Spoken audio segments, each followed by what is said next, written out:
La primera pregunta que pensé para hoy es ¿cómo se trabaja desde un partido político, desde una agrupación, si bien por ahí tuvieron un resultado que ustedes consideran positivo y estuvieron cerca de ingresar al Consejo, cómo se sigue trabajando para no perder esa continuidad?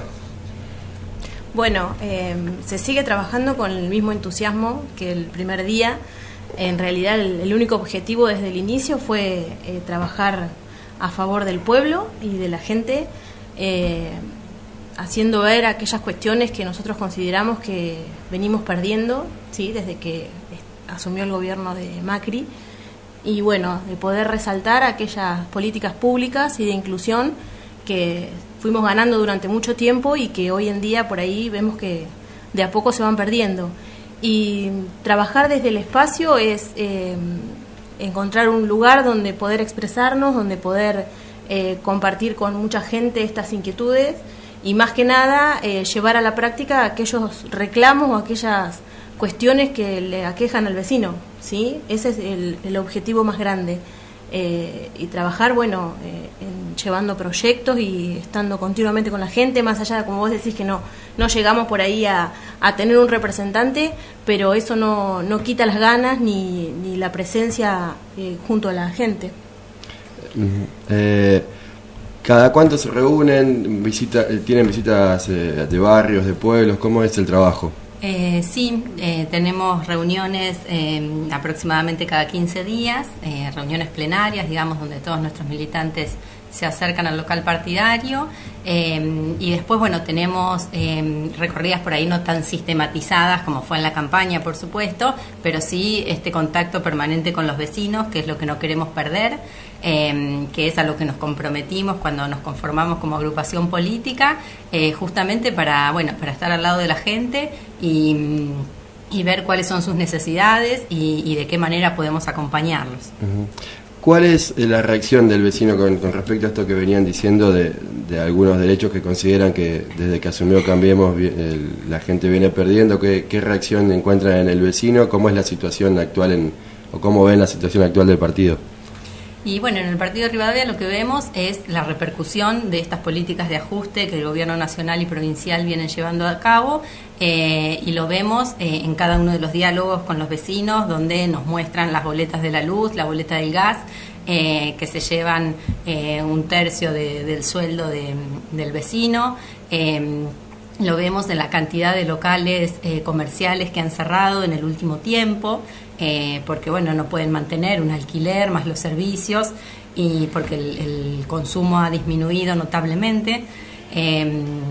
Esos son digamos las principales, donde lo vemos más, lo palpamos más fuertemente. Uh-huh. Ahora que no se está en campaña, el vecino acepta, abre sus puertas, o por ahí es más reacio a recibir propuestas políticas, a escuchar este tipo de situaciones?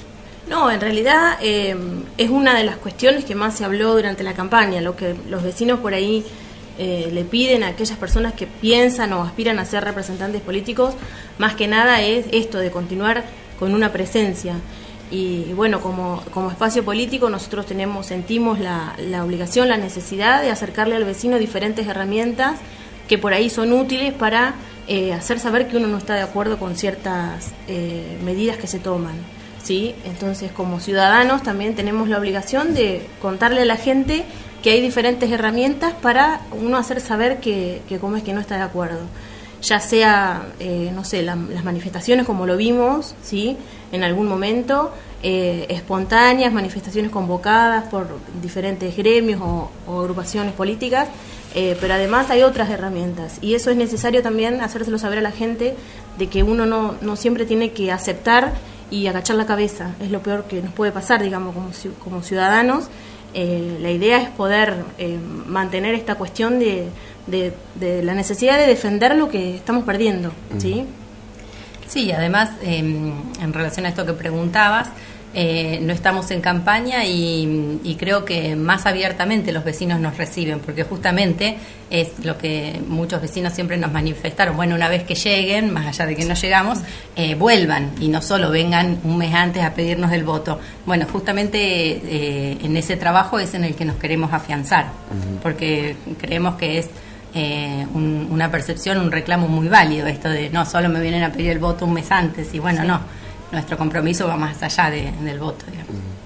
¿Cómo están trabajando hoy con respecto a las localidades donde, si bien estuvieron cerca de tener un representante en el Consejo, creo que fue por ahí donde el punto flojo de la elección de Unidad Ciudadana estuvo en las localidades donde no obtuvieron muchos votos? Nosotros tenemos algunos compañeros que digamos son como los referentes en las localidades, por ahí más fuertemente en Fortín y en González Moreno, y bueno, seguimos trabajando, estando en permanente comunicación, extendiendo las propuestas que tenemos para llevar acá adelante tanto en América, también para los pueblos, y sí, bueno, es como vos decías, bueno, por ahí un punto flaco que hicimos esa lectura luego de las elecciones sobre el que vamos a seguir trabajando. ¿Cómo viven estos días posteriores a lo que fue la votación de la reforma previsional, todo lo que pasó principalmente en las ciudades grandes, en Buenos Aires? ¿Cómo lo vieron? ¿Qué sensación le quedó después de todo lo que pasó esa semana? El 21 de diciembre, el día clave fue... Yo, más allá de todo lo que se pudo ver en los medios, uno sabe que muchas veces lo que te reflejan los medios en realidad es una porción de la realidad. Si uno nunca tiene que quedarse con lo que ve o con lo que lee, hubo mucha gente, el pueblo se manifestó espontáneamente contra, digamos, esta reforma que en definitiva luego se aprobó. En realidad como una sensación de que no todo está perdido, digamos, en el sentido de que la gente puede manifestarse, puede expresar que está en desacuerdo, y bueno, en realidad en cuanto a la sanción, realmente uno no puede creer que en algún punto nos estén mostrando de que es un beneficio, que como es beneficia a los jubilados, o que está llevándole un mejor ingreso. En realidad uno a veces no puede entender eso, digamos, en cuanto... Yo hablo más o menos de lo que pasó exteriormente. Después dentro de la Cámara de Diputados vimos que fue también bastante cuestionado, muchas actitudes y eso, y bueno, yo creo que mirándolo desde algún punto se debe hacer una reflexión en general, y bueno, lo más importante es llevarle a la gente y explicarle a la gente que en realidad esto no es beneficioso para nadie, ni para los jubilados de ahora, ni para los que vamos a jubilarnos en algún momento. Y bueno, también explicar que está a la puerta, por ejemplo, en la provincia de Buenos Aires, una reforma también del sistema de jubilaciones, de todos los activos que estamos trabajando, que en realidad nos va a perjudicar a todos. Y bueno, la verdad que ha sido bastante doloroso. Sí, respecto de del día que se sanciona la ley, a mí me quedó como un sabor amargo, digamos, porque en la historia argentina va a ser recordada como la ley que fue aprobada con una feroz represión en la calle. Era la única manera que se sancionara, porque claramente el pueblo se manifestó en contra, el gobierno hizo oídos sordos, para lo cual necesitó reprimir porque no había otra, instalando esta versión de que los violentos eran los manifestantes, cuando en realidad la gran inmensa mayoría de los manifestantes estaban ahí pacíficamente. Y bueno, podemos ver, sí, los violentos de siempre, que los contamos con los dedos de una mano, y por otro lado los infiltrados del propio gobierno que eran funcionales, bueno, a la represión. Eso lo podemos ver porque no solo fue esa tarde que se estaba sancionando, después también durante la noche hubo cacerolazos de miles de personas que también se acercaron pacíficamente, y no solo en Capital, sino que fue en todos los puntos del país, en todas las grandes ciudades y las pequeñas también. Entonces me parece que el gobierno no puede hacer oídos sordos a eso. Que el pueblo le haya dado el voto no quiere decir que tengan carta blanca para hacer lo que quieran. Me parece que tienen que gobernar escuchando al pueblo y en beneficio del pueblo, claramente. Esta ley perjudica no solo a los jubilados actuales, que a partir de marzo van a cobrar 600 pesos menos que lo que cobrarían con la fórmula anterior, de la ley anterior, sino que también perjudica a los excombatientes que reciben, bueno, una pensión por su desempeño durante la guerra, a las mamás que reciben la asignación universal por hijo, y bueno, y también a todos los trabajadores, porque todos aquellos que nos jubilemos en un futuro vamos a vamos a tener que trabajar más años por menos un beneficio menor. Y como decía Mariana, bueno, esto abre las puertas para la reforma previsional del IPS, del Instituto de Previsión Social de la provincia de Buenos Aires, al que pertenecemos todos los docentes, todos los empleados municipales y demás empleados estatales, que bueno, el gobierno considera que tenemos una jubilación de privilegio porque nos podemos jubilar a los 50 años, las docentes, por ejemplo, cuando en realidad claramente no es ningún privilegio haber trabajado durante 25 años o más de tu vida, estando a cargo de 20, 30, 40 alumnos, niños, jóvenes, adolescentes. Es un trabajo muy desgastante, no podemos estar más allá de los 50 años porque hay no solo un desgaste físico, sino un desgaste emocional y mental. Entonces, eso no es ningún privilegio. Aporto lo que dijo Mechi, también habiendo aportado un porcentaje mayor al resto de los trabajadores. Los docentes aportamos un porcentaje mayor al resto de los trabajadores, por eso le llaman una jubilación de privilegio, pero en realidad no es de privilegio. Nosotros al cabo de un año aportamos casi un 75% más de lo que aporta un empleado común, y eso es lo que nos permite por ahí jubilarnos antes, en realidad. Ahora lo llevarían de 50 a 57 las mujeres y de 55 a 65 los varones, los hombres. Y uno piensa, bueno, en esta cuestión de llegar a los 57 o a los 60 años para un porcentaje más en la jubilación a cargo de un grupo de alumnos, y también pensar en aquellos que recién se inician, ¿sí? Porque en realidad el sistema de jubilaciones está pensado para que haya un recambio y que los nuevos, claro, que los nuevos puedan empezar a trabajar. Así que bueno, más allá de eso también hay otras cuestiones que se plantean en la reforma de provincia para lo que es docente, que son también bastante preocupantes en cuanto a las condiciones en las que uno puede optar por jubilarse, digamos, y que son bastante perjudiciales para los docentes. Otro punto que alguien mencionaba acá en la radio, no recuerdo si de SUTEA o de FEB, cuando estuvieron aquí en la radio, de esta reforma, es para los docentes, es que hasta ahora el docente, por ahí lo digo mal, corríjanme, sí, podía elegir de todos los cargos que había ocupado con cuál jubilarse, y sí, ahora sería que se jubilarían con el último cargo que ocupen. ¿Esto es así? Sí, sí. En realidad uno en la trayectoria docente, ahora actualmente como está, digamos, planteado la posibilidad de la jubilación, uno si tiene cierta antigüedad, por ejemplo, en un cargo jerárquico, si vos durante tu carrera trabajaste en una escuela rural, por ejemplo, que tiene ruralidad 4, digamos, vos tuviste un haber y aportaste determinada cantidad de dinero, bueno, en el momento de jubilarte, si vos tuviste más de 5 años o 7 años, digamos, aportando, te podés optar por jubilarte con ese cargo, ya sea un cargo jerárquico o sea que vos tuviste simultaneidad. Bueno, son todas condiciones que se dan si vos cumpliste determinadas cuestiones durante tu carrera docente. Lo que plantea esta ley ahora es que te vas a jubilar con el último cargo de base que vos tengas, o sea que vos sos titular. Yo, por ejemplo, soy titular de un cargo de maestra de inicial, pero estoy desempeñando un cargo jerárquico. El día que me jubile, por más que yo esté desempeñando ese cargo jerárquico, no voy a poder optar por jubilarme con esto. Voy a jubilarme con un cargo de base.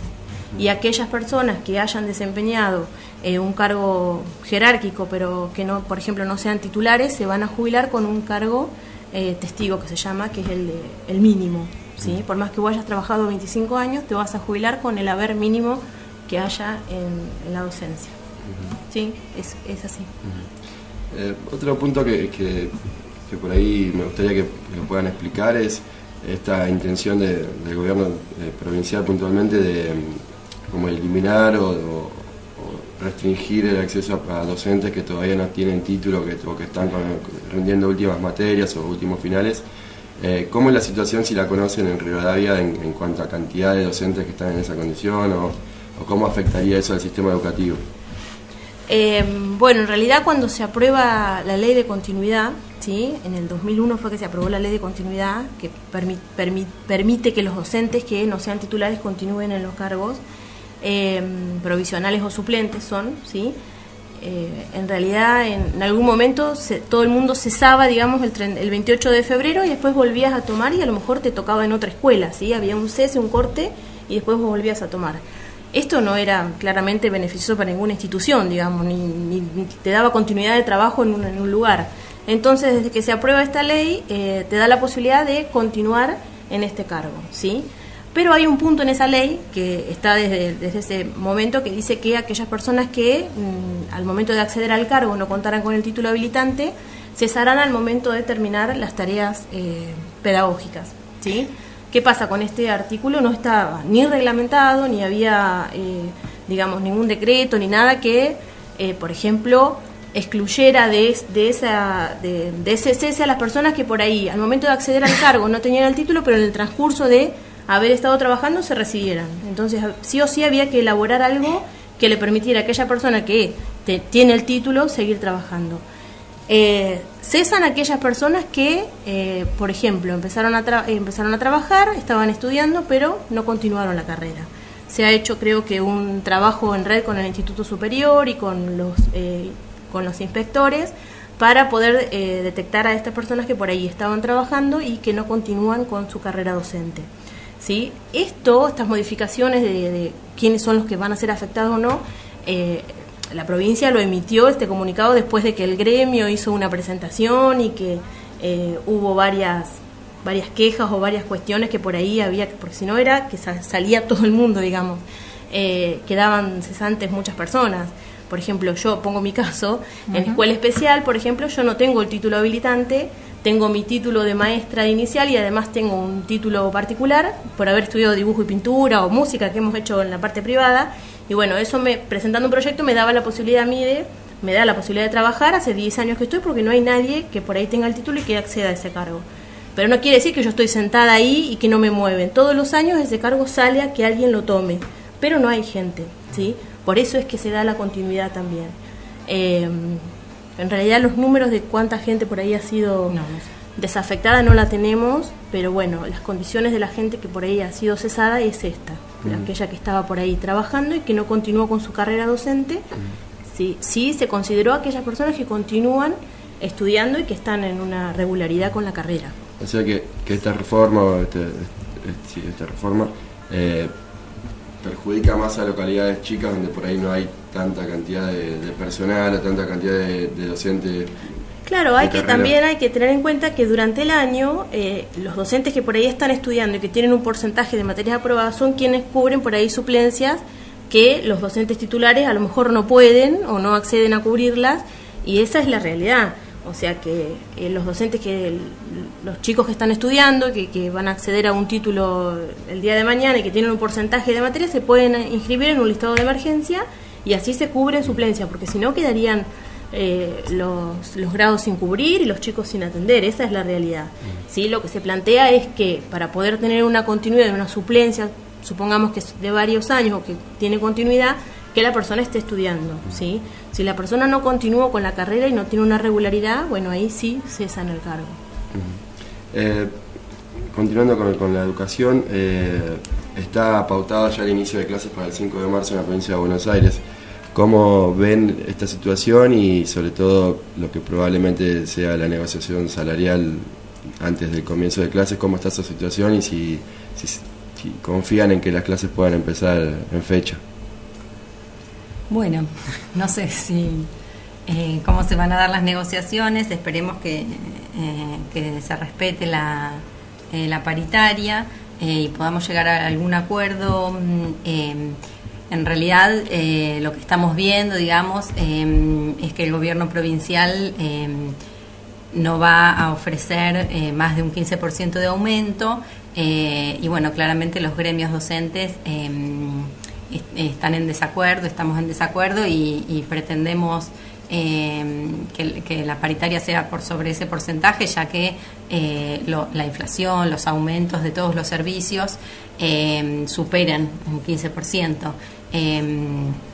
Teniendo en cuenta además que ya hemos perdido poder adquisitivo en los 2 últimos años. En ese sentido, bueno, los gremios han manifestado, bueno, que van a sentarse a la mesa para defender estas cuestiones, ¿no?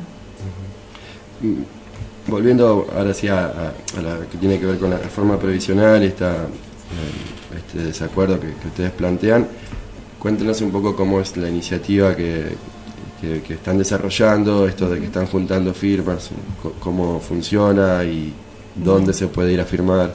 Bueno, esta es una iniciativa que surge desde el Instituto Patria, que es la iniciativa consiste en juntar 1 millón de firmas contra la reforma previsional. Esto se da a partir de un artículo que está en la Constitución respecto de que se denomina generalmente como iniciativa popular, donde cualquier iniciativa que junte, que tenga el aval, un apoyo del 1,5% del padrón de los votantes, tiene que ser tratado en la Cámara, en el Parlamento. De manera que, bueno, esta iniciativa lo que propone es que se derogue la ley que reforma el sistema previsional votado el 21 de diciembre pasado, que se vuelva a la ley vigente, a la anterior y a sus decretos reglamentarios, hasta tanto, bueno, si se considera necesario hacer un trabajo serio con el tiempo suficiente para debatir profundamente y consultar a todos los actores involucrados para sancionar una nueva ley si fuese necesario. De este modo es que, bueno, desde Unidad Ciudadana de Rivadavia estamos llevando a cabo esta iniciativa para juntar firmas. Nosotros estamos, bueno, a partir ahora de las 10 de la mañana el local partidario está abierto, que es en la calle Rivadavia 454, para todos los que se quieran acercar a firmar. Y también hay una mesa en la plaza con algunas de las compañeras que van a estar aprovechando, bueno, el movimiento de los bancos y de los comercios, para que la gente que circula por el centro también pueda enterarse de la iniciativa y firmar si así lo desea. Esta es una iniciativa que, si bien surge desde el Instituto Patria y desde Unidad Ciudadana, la promovemos. A ella se pueden sumar, digamos, otras fuerzas políticas, otras organizaciones como sindicatos o otras organizaciones no gubernamentales que apoyen y estén de acuerdo. Por ejemplo, el PJ también ayer tuvimos un contacto con los compañeros y ellos van a acompañar esta iniciativa, así que también van a estar haciendo firmar esta propuesta. ¿Qué relación tienen hoy con los sectores con el resto de los sectores de la oposición? Hablando de eso, después de lo que fueron las elecciones de octubre se empezó como a correr algún tipo de rumor de alguna alianza, de alguna especie de unión de los sectores opositores en Rivadavia. ¿Cómo lo imaginan y qué posibilidades concretas ven de que eso pueda suceder? Bueno, como lo dijimos también en alguna entrevista que tuvimos inmediatamente después de la campaña, no estamos desde nuestro espacio estamos abiertos a poder charlar con los compañeros de otras fuerzas políticas opositoras.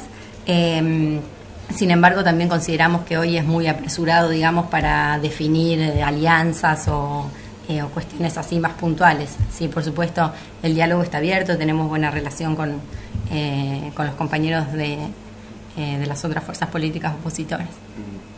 Recientemente se votó el presupuesto y contó con el voto negativo del único bloque opositor que existe hoy en el Consejo. Desde el oficialismo criticaron mucho esta postura. ¿Qué opinión tienen al respecto de haber votado en contra de un presupuesto? Y yo creo que el ser oposición es a veces oponerse a las cuestiones que por ahí uno está en desacuerdo. Marcar las cuestiones que como es que uno cree que están mal, esa es la función de la oposición. Para mí no quiere decir de que se quiere entorpecer absolutamente nada. Supongo que en el momento que se votó negativamente se habrán hecho las observaciones correspondientes, como debe hacer una oposición, y habrán buscado por ahí la forma de introducir seguramente alguna modificación, y a lo mejor no han podido hacerlo desde la oposición.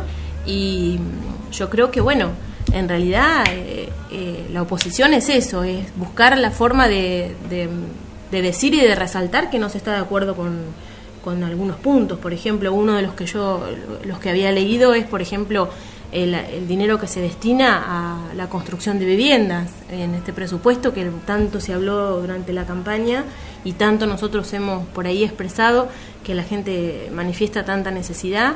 Es mucho menor a lo que se destinó, por ejemplo, a lo que es comunicación y turismo y prensa y bueno, muchísimo menor. Entonces, por ahí eso era uno de los puntos en los que la oposición estaba en desacuerdo. Yo creo que cualquiera de nosotros puede, así digamos ampliamente, decir que no está de acuerdo en eso, en algo tan sensible como es la construcción de viviendas. Viendo que por ahí en nuestras administraciones municipales se están pudiendo hacer barrios y se está pudiendo responder a esta demanda. Acá en Rivadavia, que tenemos un gran presupuesto, es más, ahora sabemos que va a ingresar un grueso monto de dinero más. Yo creo que está perfecto que uno manifieste oponiéndose o votando negativamente a ciertas cuestiones. Sí, pienso exactamente lo mismo que Mariana, porque digamos, también para eso fue votada la oposición, para que haya otras opiniones, otros puntos de vista, y bueno, también el oficialismo, bueno, es mayoría y bueno, lo terminó aprobando. No creo que la oposición tenga ninguna intención de obstaculizar la gobernabilidad, para nada. Simplemente, bueno, es su función, marcar lo que está mal o lo que no les sobre lo que no están de acuerdo, porque si no, ¿cuál sería el juego democrático, no? Uh-huh. ¿Qué análisis hacen de estos ya más de 2 años de gestión de Javier Reynoso como intendente? Bueno, en realidad es una pregunta muy amplia. Sabemos que ellos están alineados con el gobierno provincial y el gobierno nacional. Sí, vemos por ahí que a lo mejor muchos vecinos creyeron que a lo mejor estando alineados iba a haber otro montón de beneficios por ahí, o que se iba a obtener por ahí otro montón de cosas por ahí para responder a demandas que en realidad no se están viendo.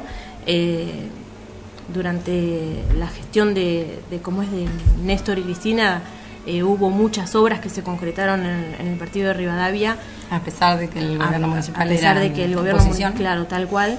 Y ahora por ahí estamos viendo, sí, se ve las rutas, se están mejorando los caminos, se están haciendo diferentes obras en las instituciones, se están haciendo obras a través del fondo educativo, pero en realidad falta por ahí atender puntos neurálgicos, claro, digamos, como por ejemplo lo que hablábamos recién, esta cuestión de la demanda de vivienda, la demanda de trabajo genuino que por ahí hay, ya sea fomentando, digamos, que por ahí vengan y se instalen empresas privadas, que uno tiene que generar las condiciones, ya sea acerca de impuestos o de lo que sea, o generar las condiciones para que por ahí las empresas privadas puedan tomar personal, que no siempre sea el Estado quien responde a esta demanda de trabajo, y bueno, y generar buenas condiciones para de distintos programas que hay por ahí a nivel municipal, que en realidad, bueno, no hacen más que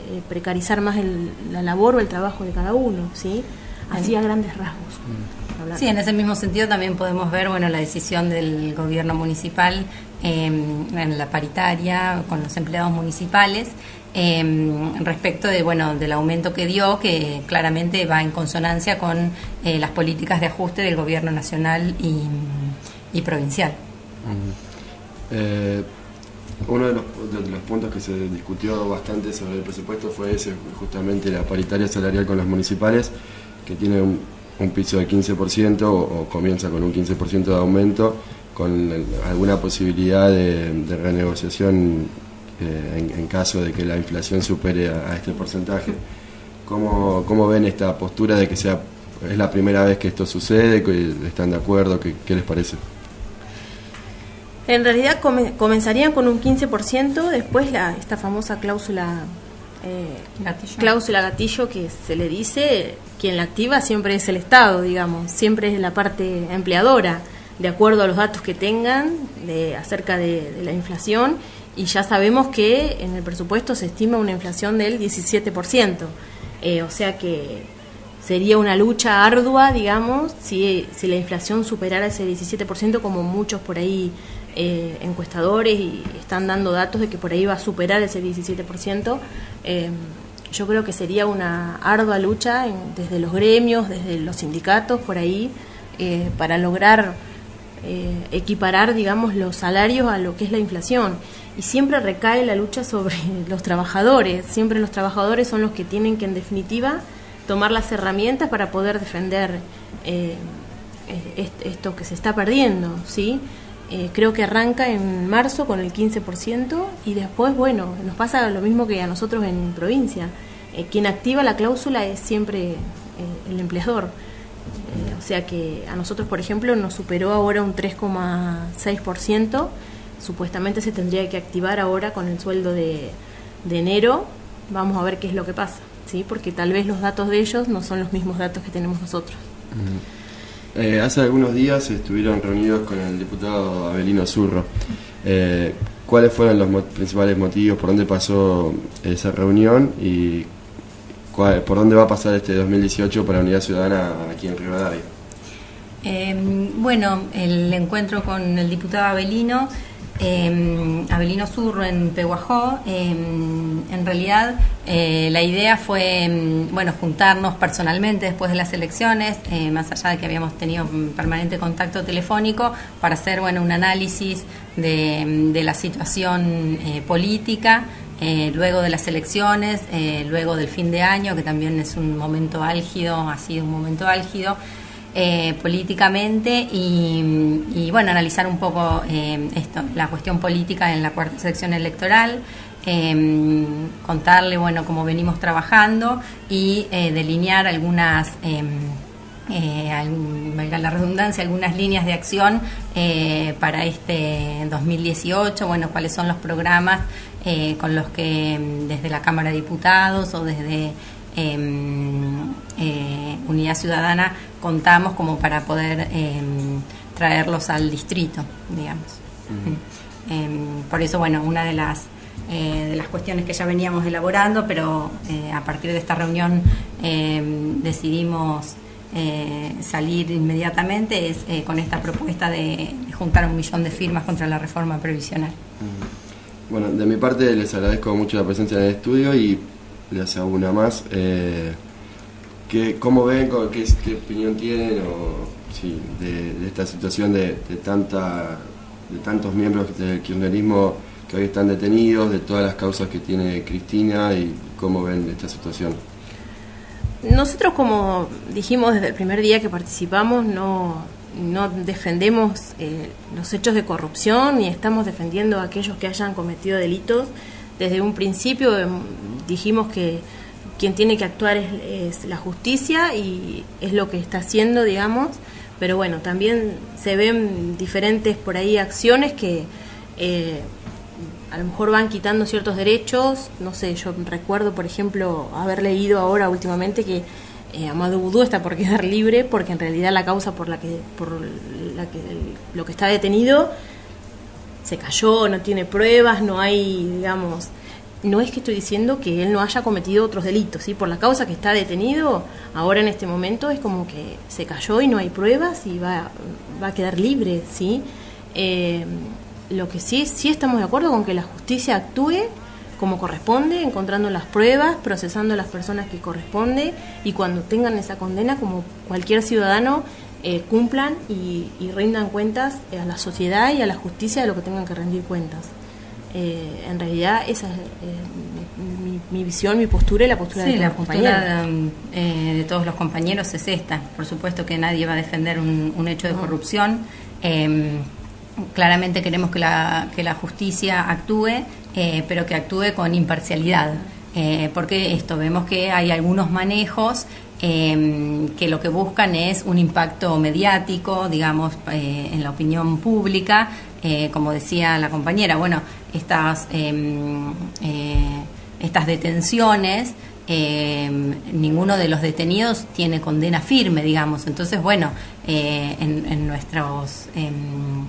nuestras herramientas legales se dice, yo no soy abogada, digamos, pero sí, se dice que hasta que no haya una condena firme y si el procesado se mantiene a derecho, digamos, está a disposición de la justicia, no está obstaculizando la investigación ni nada, no tiene, puede gozar de la libertad hasta que se demuestre, hasta que haya una condena firme. Eso no está sucediendo y claramente lo que se buscó con estas detenciones fue un impacto mediático para generar determinada opinión pública.